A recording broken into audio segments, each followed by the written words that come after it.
Hey everybody, I'm JJ Johnson. You're watching Reality Survival, and today we're just going to give you an update on the nesting boxes that I built. Tanner has been helping me out too, and we're just going to stick these in the chicken coop. So I figured I'd give you a real quick rundown on just how we did that. We used the Energy Kodiak and my little solar cart to build this project, just one of several projects we've done with that. But so basically we've got more boxes than we really need. We've at this point, because Molly got a hold of one of the chickens, we've only got 13 layers now, so one rooster and 13 hens. So we've got 12 boxes, which is really more than what we need. Probably could get by with half that or a third of that, in all honesty. But anyway, it was a fairly simple design. All I've got is some 1-inch, some 1x12s, and I just cut them all at 4 feet in length, and then I just run, I don't know if you can see the kind of little joint that I have here. I just kind of, fit them together like a jigsaw halfway through. Then we put the outside edges on, and then we put the plywood on the back to kind of stabilize it. And then instead of going all the way down, what I did is I cut off a little bit of that plywood so that it covers the front, so that they don't try to use the bottom boxes. And that's just to make it, keep them up off the ground, make it easier for us to get to, a little bit harder for snakes and critters to get to and stuff like that. That bottom rail is just an extra piece of board that I had laying around because I ran out of these 1x2s.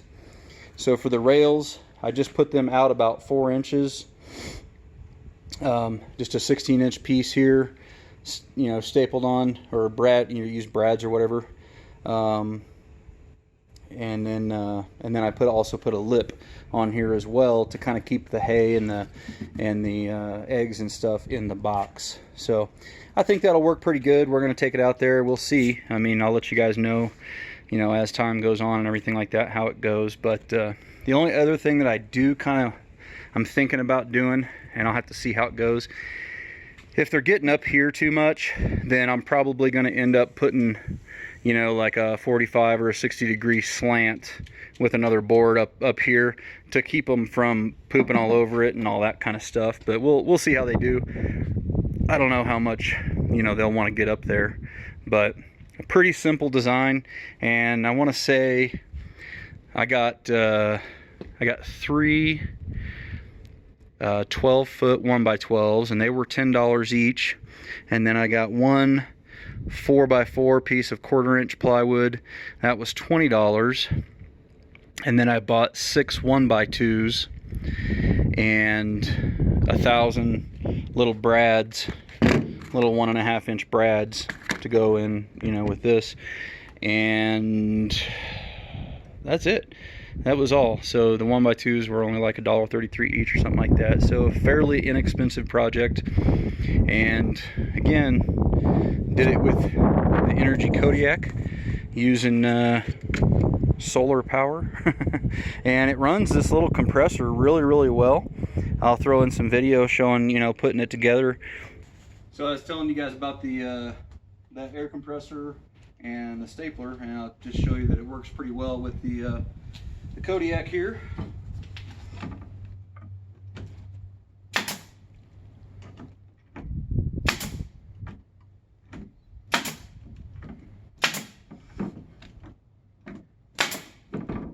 Oh, out of brand.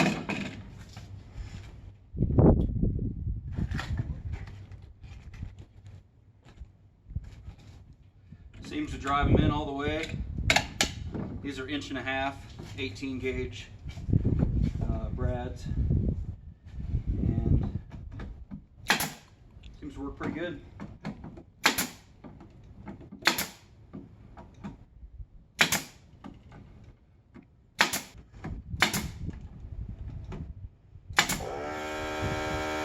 There, the air compressor kicked on.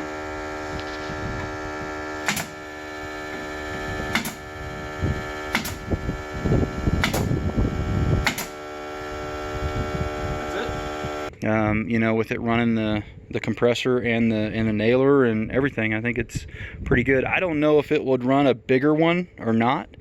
We're going to give it a shot and see. I'll try it with some bigger ones. It does 100 psi and it's 3 gallons, so it might do some bigger ones. These are 1.5 inch. But anyway, that is pretty much that.